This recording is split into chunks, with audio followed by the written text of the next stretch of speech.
지금껏 청각장애인들은 리듬만으로 음악을 느껴왔는데요. 이제는 이들도 멜로디를 들으며 음악을 편하게 감상할 수 있게 됐습니다. 이를 가능하게 해준 것은 바로 예술과 공학이 만나 탄생한 뮤직시트라는 것인데요. 뮤직시트는 음악을 진동으로 표현해 청각장애인들도 촉각으로 음악을 감상할 수 있게 해줍니다. 뮤직시트의 진동 스피커는 소리를 즉시 진동으로 바꾸어주고 주파수를 조절해 음정의 높낮이, 즉 멜로디를 구별할 수 있게 해주죠.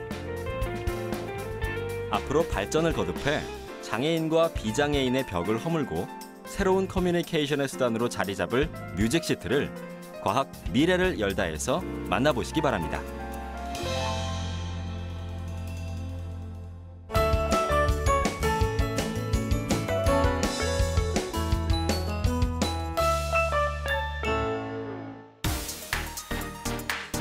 안녕하세요. 과학 미래를 열다 송우성입니다. 여러분은 혹시 예술공학이란 말을 들어보신 적이 있나요? 아마 생소하신 분이 많을 텐데요. 예술공학이란 쉽게 얘기해서 예술과 공학의 만남을 뜻합니다. 예술과학은 과학기술을 예술과 접목시킨 새로운 형태의 예술적 표현이기도 하고 또는 인문학과 문화예술의 첨단 기술공학을 융합한 새로운 형태의 학문을 의미하기도 하는데요. 오늘은 이러한 예술공학의 예로 청각장애인들도 음악을 듣는 것이 가능해지는 뮤직시트에 대해 알아보도록 하겠습니다.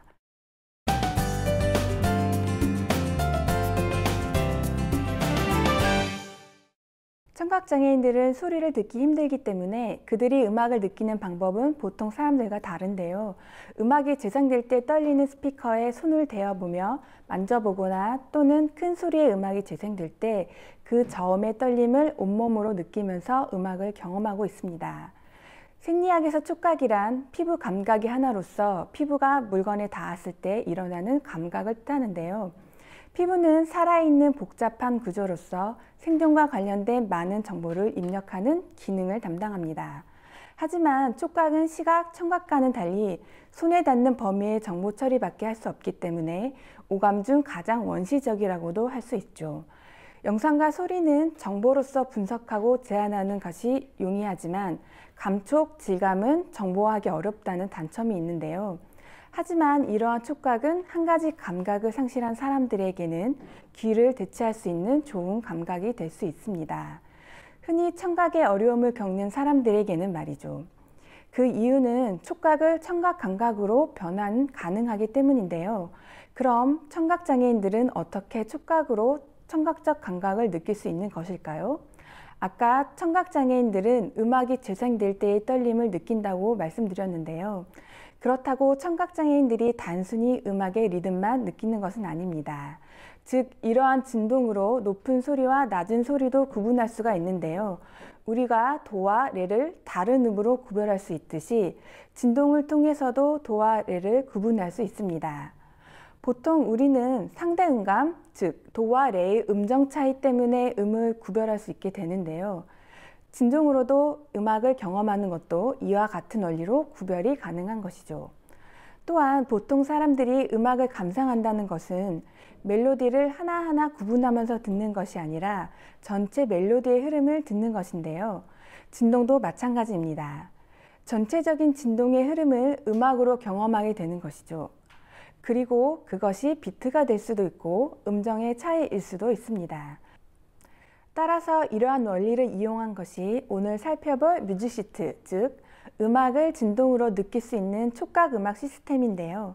뮤직시트는 청각장애인들이 진동을 더 잘 느끼게 해줌으로써 리듬과 멜로디의 변화 또한 잘 인식할 수 있게 도와주는 장치라고 생각할 수 있습니다.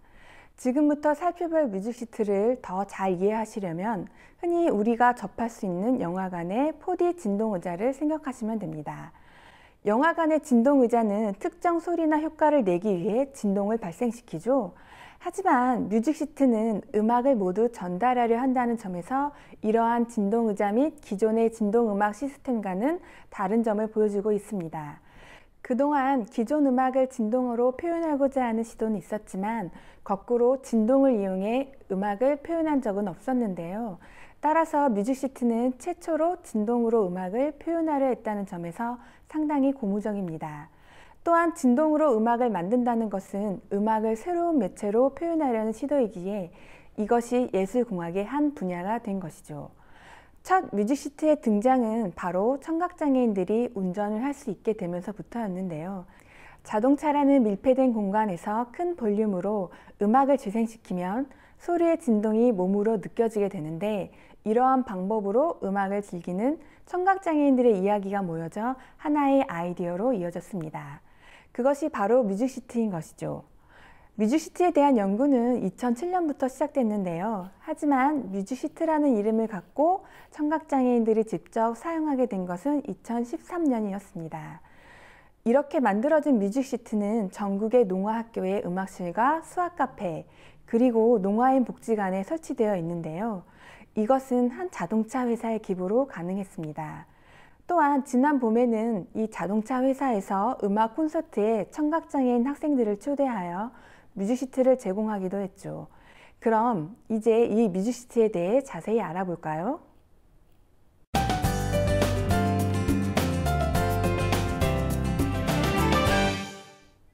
먼저 뮤직시트는 어떻게 구성되어 있을까요? 뮤직시트는 크게 진동 스피커와 앰프 그리고 네트워크로 구성되어 있다고 볼 수 있는데요. 앰프는 우리가 아는 그 앰프처럼 소리를 증폭시켜주는 역할을 하고, 네트워크는 음악의 높은 소리와 낮은 소리를 구분해주는 역할을 합니다. 그리고 진동 스피커는 말 그대로 진동이 나오는 스피커인데, 소리를 진동으로 최종적으로 출력시켜주는 역할을 하죠. 뮤직시트는 시트라는 이름처럼 의자 모양을 하고 있는데요. 따라서 뮤직시트라는 의자에 앉아서 그 시스템을 체험한다고 생각하시면 됩니다. 그럼 뮤직시트의 원리를 좀 더 자세히 알아볼까요? 먼저 mp3나 음악 재생 장치를 오디오선에 연결해 음악을 재생시키면 뮤직시트에 의해 이 음악이 진동으로 변환되어 나오는데요. 이때 양손을 시트 위에 얹고 등을 기대어 뮤직시트에 앉으면 진동을 느끼면서 음악을 체험할 수 있게 됩니다. 즉, 청각장애인들이 소리를 듣지 않고도 진동으로 음악을 감상할 수 있게 되는 것이죠.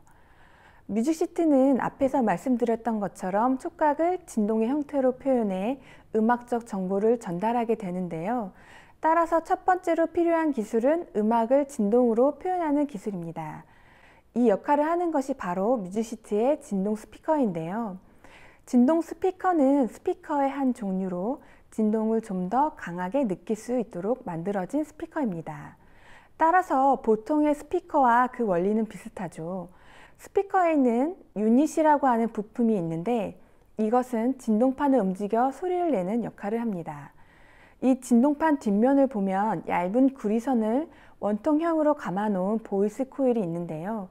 앰프에서 이 보이스 코일로 전류가 들어오면 보이스 코일은 전기장을 띠게 되고, 이때 보이스 코일 뒷면에 있는 자석과의 상호작용으로 진동판이 앞뒤로 움직이며 소리를 내게 되는 것입니다. 따라서 스피커는 앞뒤로 직선 운동을 하는 모터의 한 종류로 볼 수 있는데요. 실제로 스피커를 보면 앞뒤 운동으로 인한 유닛 진동판의 떨림을 눈으로 확인할 수 있습니다. 그리고 이러한 원리를 가지고 소리를 진동으로 표현하는 것을 우리가 흔히 음향 진동이라고 말하죠. 유닛의 진동이 세질수록 소리, 즉 진동은 더 커지게 되는데요. 우리가 여기서 또 하나 짚어야 할 것이 바로 주파수입니다. 주파수란 진동이 일정 시간 동안 반복되는 주기를 말하는데요. 이러한 주파수의 높고 낮음이 바로 소리의 높낮이가 되기 때문에 주파수는 매우 중요하죠. 즉, 진동이 일정 시간 동안 반복되는 주기가 짧으면, 즉 주파수가 높으면 높은 소리가, 그 반대로 주파수가 낮으면 낮은 소리가 나게 되는 것입니다. 따라서 우리가 흔히 말하는 도레미파솔라시라는 개 이름 또한 주파수로 표현할 수 있는데요. 도에서 시까지 점점 높은 음을 표현하려면 그 주파수를 점점 더 높게 하면 됩니다. 하지만 여기서 아마 여러분이 의문을 가지실 텐데요. 단순히 주파수의 높낮이를 조절하는 것만으로는 정확한 음정을 표현할 수 있을까 하실 겁니다. 따라서 여기서 우리는 유닛을 다시 살펴봐야 하는데요. 하나의 스피커에는 다양한 유닛이 여러 개 장착되어 있는데, 저음을 내기 위한 우퍼라는 유닛과 고음을 표현해주는 트위터가 있습니다. 스피커는 이렇게 고음, 저음을 잘 표현해 줄 수 있는 우퍼와 트위터로 구성되어 있는 것이죠. 그리고 이러한 유닛들을 조합해 소리의 다양한 대역을 표현할 수 있는데요. 저음, 중음, 고음 영역별로 각각의 역할이 분함돼 소리가 나는 것이죠. 이때 이러한 역할을 분단시키는 것이 바로 네트워크인데요. 즉, 네트워크는 스피커 속에서 두뇌의 역할을 합니다. 네트워크는 앰프로부터 들어오는 신호의 소리를 대역별로 구분해주는 일종의 필터 역할을 하는데요. 이러한 네트워크를 통해 주파수 영역이 저음 부분과 고음 부분 등으로 나뉘고 뮤직시트의 손과 등에 분리돼 음악이 재생됩니다. 그럼 네트워크는 어떻게 소리의 대역을 나눌 수 있는 것일까요? 네트워크에는 소리의 대역을 나누는 기준점이 있는데요. 그것을 크로스오버 주파수라고 합니다. 뮤직시트에서 사용되는 크로스오버 주파수는 일반 스피커에서 쓰이는 크로스오버 주파수와는 조금 다른데요. 뮤직시트는 소리의 대역을 나누는 기준이 소리에 대한 청각적 감각의 주파수가 아니라 진동에 대한 피부 감각의 주파수 기준이 필요하기 때문입니다. 따라서 뮤직시트의 크로스오버 주파수는 사람이 피부로 느끼는 진동 주파수를 기준으로 둔감하거나 민감해지는 영역에 따라 나누게 되는 것이죠. 사람이 귀로 들을 수 있는 주파수 영역은 20에서 2만 헤르츠인데요. 반면 피부 감각으로 느낀다면 그 주파수 영역은 10에서 1000 헤르츠에 불과합니다. 즉, 귀로 들을 수 있는 영역에 비해 피부 감각으로 느낄 수 있는 영역은 한없이 적은데요. 따라서 이 영역을 어떻게 피부 감각으로 표현해 줄 수 있는지가 진동음악을 표현하는 앞으로의 과제가 될 것입니다.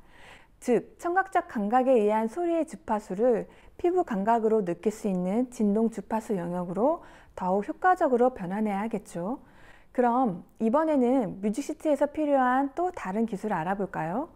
두 번째로 필요한 기술은 이러한 진동을 촉각으로 효과적으로 표현하는 기술일 텐데요. 이를 위해서는 사람이 촉감을 받아들이는 경험에 대한 수치화 가능한 연구가 필요합니다. 음악이라는 정보가 진동을 통해 피부에 전달되기 위해서는 진동이 전달되는 신체 부위, 자극 시간, 그리고 진동의 주파수와 진동 접촉 면적 등이 고려되어야 할 텐데요. 따라서 신체 부위 및 주파수 영역에 따라 진동의 세기를 잘 조절해 주어야 합니다. 특히 진동이 피부에 닿았을 때 신체에서 가장 예민한 부분은 바로 손인데요. 손가락은 촉각을 경험할 수 있는 수용체가 모두 유사하게 분포되어 있어서 진동을 통한 정보 전달이 다른 신체 부위들에 비해 매우 효과적이기 때문이죠. 이처럼 뮤직시트가 발전하기 위해서는 신체의 어떠한 부위에 얼마만큼의 면적으로 진동을 줄 것인지가 더욱 세밀하게 연구되어야 할 텐데요. 앞으로는 이 뮤직시트가 상실된 신체 기능의 보완을 위한 보조 과학 기술의 역할을 넘어 청각장애인들이 음악 감상뿐만 아니라 그들만의 음악을 실현시킬 수 있는 도구로서 발전해 나가기를 기대해 봅니다.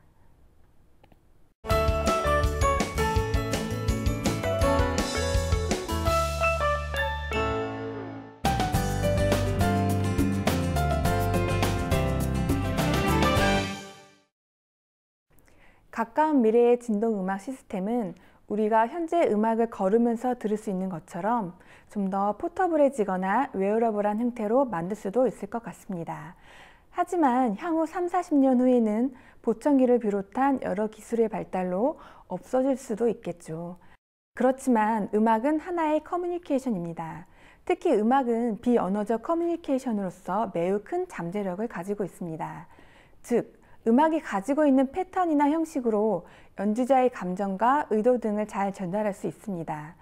따라서 이는 청각장애인들 뿐만 아니라 일반 사람들에게도 음악을 표현할 수 있는 하나의 매체로서 사용될 수 있을 것이고, 이로 인해 청각장애인들과 일반인들과의 또 하나의 새로운 의사소통의 방법이 될 수 있으리라 생각됩니다. 사실 음악의 기준이 무엇인가에 따라 음향 진동이 음악이 될 수도 있고 아닐 수도 있지만, 진동이라는 촉각적인 감각은 청각장애인들로 하여금 자극시킬 수 있는 방법임은 분명합니다. 실험을 통해서 사람들이 그 자극을 지각할 수 있다는 것뿐만 아니라 촉각적 감각도 정보 전달의 역할을 할 수 있음이 확인되었죠. 그리고 이러한 음향 진동이 청각장애인들에게 감동을 줄 수 있다면 그들에게는 음악의 한 장르가 될 수 있음에 의심할 여지가 없을 것입니다. 따라서 앞으로 뮤직시트는 청각장애인들이 자신들의 생각과 감정을 정확히 표현하는 것을 도와줄 텐데요.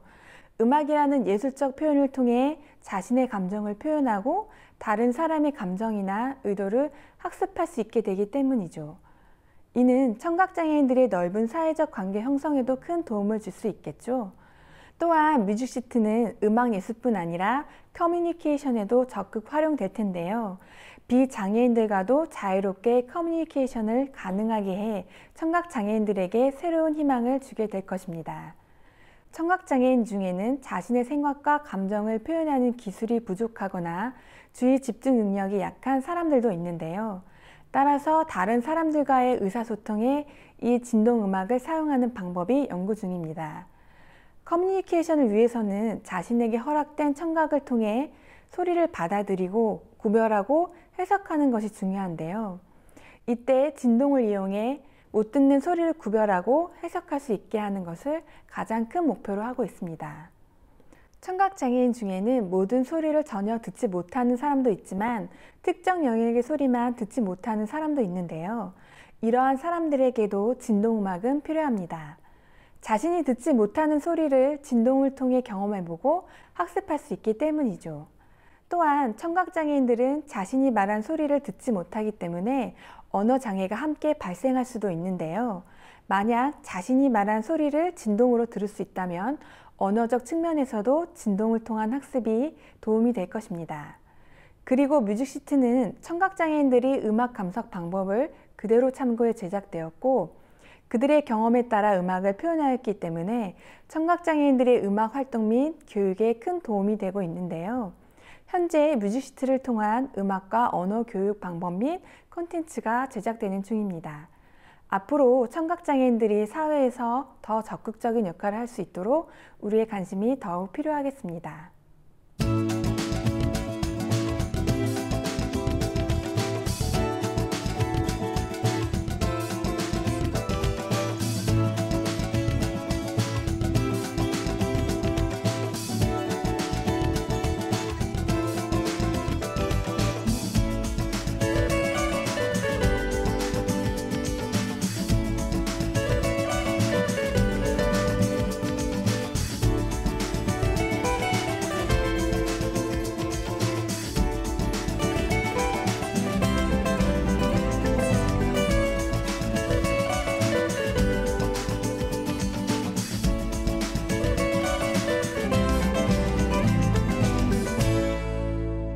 현대 문명은 모든 사람들이 누려야 할 혜택이라고 합니다.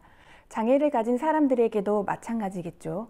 우리의 노력과 기술의 힘을 빌리면 불가능한 것도 가능하게 할 수 있을 만큼 앞으로 청각장애인들에게 대한 기술 개발이 더욱 활발히 이루어져야 할 텐데요. 흔히 이러한 기술을 따뜻한 기술이라고도 하는데 소외된 이들에게 예술을 향유할 수 있게 해줘 인간의 아름다움을 채워주는 기술이기 때문입니다. 뮤직시트는 모든 청각장애인들이 소리를 들을 수 있을 때까지의 그 중간 과정으로서 앞으로 언어나 음악, 이외에도 심리적, 사회적 경험으로서 큰 도움이 될 텐데요.